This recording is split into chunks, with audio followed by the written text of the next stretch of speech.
বাংলাদেশের ত্রয়োদশ জাতীয় সংসদ নির্বাচনে বাংলাদেশ জামায়াতে ইসলামী এককভাবে ৬৮টি আসনে জয় পেয়ে দলীয় ইতিহাসের সর্বোচ্চ সাফল্য অর্জন করেছে। জোটগতভাবে তারা মোট ৭৭টি আসন পেয়েছে। স্বাধীনতার পর থেকে দলটি কখনোই এককভাবে এত আসন পায়নি। এর আগে ১৯৯১ সালের নির্বাচনে তারা ১৮টি আসন পেয়েছিল, যা এতদিন তাদের সর্বোচ্চ অর্জন ছিল।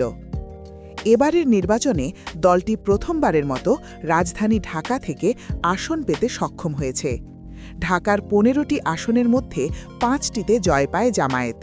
এর মধ্যে একটি আসনে জয়ী হয়েছেন দলের আমির শফিকুর রহমান।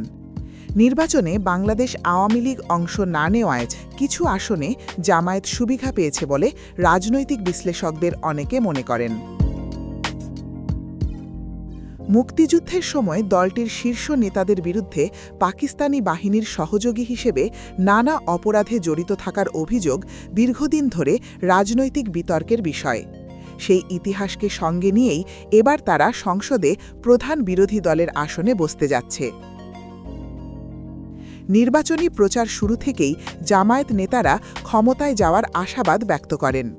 ভোটের দিনও সরকার গঠনের আশা প্রকাশ করেছিলেন দলটির আমির।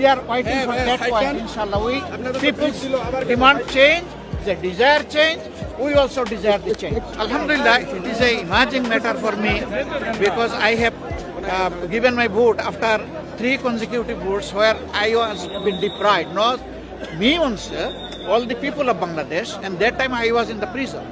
Thank you. Thank you very much. তবে শেষ পর্যন্ত তারা সরকার গঠন করতে পারেনি।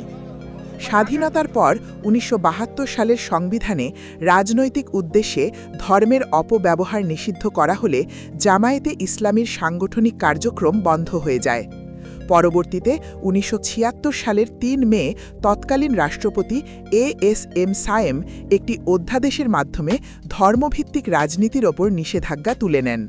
তবে যুদ্ধ অপরাধ ও স্বাধীনতা বিরোধী ভূমিকার অভিযোগে জনমতের বিরূপতার কারণে দলটি সরাসরি নিজেদের নামে কার্যক্রম শুরু না করে ইসলামিক ডেমোক্রেটিক লীগ আইডিএল ব্যানারে রাজনৈতিক তৎপরতা চালায়। ১৯৭৯ সালের নির্বাচনে আইডিএল ব্যানারে জামায়াতের ৬ জন সাংসদ সদস্য নির্বাচিত হন। একই বছরের মে মাসে আব্বাস আলী খানের নেতৃত্বে একটি কনভেনশনের মাধ্যমে স্বাধীন বাংলাদেশে জামায়াতে ইসলামীর প্রকাশ্য কার্যক্রম শুরু হয়। সে সময় দলের সাবেক আমির গোলাম আজমের বক্তব্য উপস্থাপন করা হয়। যদিও তিনি ১৯৮১ সালে প্রথম প্রকাশ্যে দেশে আসেন, তার আগেই তার নির্দেশনায় দল পরিচালিত হচ্ছিল বলে জানা যায়। ১৯৮১ সালে রাষ্ট্রপতি জিয়াউর রহমান হত্যার পর ক্ষমতায় আসেন হুসেইন মোহাম্মদ এরশাদ। এরশাদ বিরোধী আন্দোলনে জামায়াত অংশ নেয় এবং ১৯৮৬ সালের নির্বাচনে অংশ নিয়ে 10টি আসনে জয়লাভ করে। ১৯৮৮ সালের নির্বাচন তারা বর্জন করে। এরশাদের পতনের পর ১৯৯১ সালের নির্বাচনে জামায়াত ১৮টি আসনে জয়ী হয়। সে সময় বাংলাদেশ জাতীয়তাবাদী দল বিএনপি সংখ্যাগরিষ্ঠতা পেলেও সরকার গঠনে জামায়াতের সমর্থন নেয় এবং এর মধ্য দিয়ে জাতীয় রাজনীতিতে জামায়াতের গুরুত্ব বৃদ্ধি পায়। ১৯৯৬ সালের ফেব্রুয়ারির বিতর্কিত নির্বাচন বর্জনের পর তত্ত্বাবধায়ক সরকারের অধীনে জুনে অনুষ্ঠিত নির্বাচনে জামায়াত মাত্র 3টি আসন পায়। পরে আওয়ামী লীগ বিরোধী আন্দোলনে বিএনপির সঙ্গে জোট গঠন করে। ২০০১ সালের নির্বাচনে 4 দলীয় জোটের অংশ হিসেবে জয় পেয়ে প্রথমবারের মতো সরকারে অংশীদার হয় জামায়াত। তবে ২০০৮ সালের নির্বাচনে তারা মাত্র 2টি আসন পায়। ওই সময় দলটির নাম পরিবর্তন করে বাংলাদেশ জামায়াতে ইসলামী রাখা হয়। পরবর্তীতে আওয়ামী লীগ সরকারের আমলে যুদ্ধ অপরাধের বিচারসহ বিভিন্ন রাজনৈতিক ও আইনি পদক্ষেপে দলটি কোণঠাসা হয়ে পড়ে। ২০১৮ সালের নির্বাচনে জামায়াত সরাসরি অংশ না নিয়ে জাতীয় ঐক্যফ্রন্টের ব্যানারে বিএনপির প্রতীকে প্রার্থী দেয়। ২০২৩ সালের নভেম্বরে সুপ্রিম কোর্টের আপিল বিভাগ নির্বাচন কমিশনের দেওয়া নিবন্ধন বাতিলের হাইকোর্টের রায়ে বহাল রাখে, ফলে দলটির নিবন্ধন বাতিল থাকে।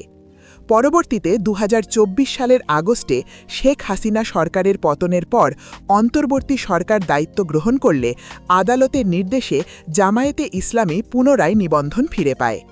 এই দীর্ঘ রাজনৈতিক উত্থান পতন ও বিতর্কিত ইতিহাসের মধ্য দিয়ে ত্রয়োদশ জাতীয় সংসদ নির্বাচনে ৬৮টি আসনে জয়লাভ করে জামায়াতে ইসলামী তাদের সর্বোচ্চ সাংগঠনিক শক্তির প্রমাণ দিয়েছে এবং প্রধান বিরোধী শক্তি হিসেবে নতুন রাজনৈতিক অধ্যায়ে প্রবেশ করল।